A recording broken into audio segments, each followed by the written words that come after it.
Pues yo tenía como unos 12 años así, y íbamos a la catequesis y todo eso. Entonces, como iban hermanas, iban monjas por allá, pues buscando niñas para poder llevarlas a... Entonces, a mí me gustaba. Entonces yo un día le dije a mi padre que, porque yo tenía una hermana también religiosa, pero era de clausura. Entonces yo le dije a mi padre, digo, que quería ser monja, y dice, ay hija, yo pensaba que tú ibas a ser mi vejez y ahora te vas a ir, porque yo era la pequeña. Entonces, bueno, yo me quedé así. Entonces, pero después digo, oye, eso está rezando todo el día. Y la catequista me dijo, ¿a ti no te gustaría ser religiosa de esas que vienen ahora? Digo, sí me gustaría, pero eso de estar rezando todo el día, no. Todo el día. Dice, pero ¿tú te crees que van a estar rezando todo el día?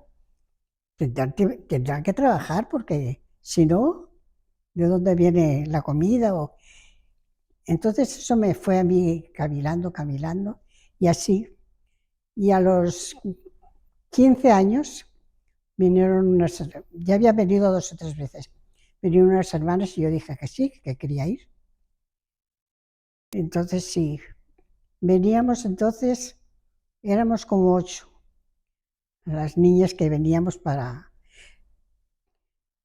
Teníamos una escuela apostólica que, que eran varias muchachas, varias niñas, ¿ve? Entonces, de esas 8, pues algunas no funcionaron. Y después, cuando llegamos a Gerona, pues nos dieron repartición, unas a un sitio y otras a otro. A mí me tocó en Olot, estuve en Olot, pues como hasta los 16 años no íbamos al noviciado. Fui con otra muchacha que venía conmigo, que era del pueblo. Y allí pues hacíamos de todo. Íbamos a la compra con la hermana, con todo y con eso. Tanto es así que hablábamos al catalán, que cuando fuimos al noviciado, pues nadie se creía que yo era de Burgos, que pensaban que era catalana, porque en Olot hablaban, ahora no sé, pero hablaban el catalán, y entonces lo cogimos bien, ¿ves? Sí.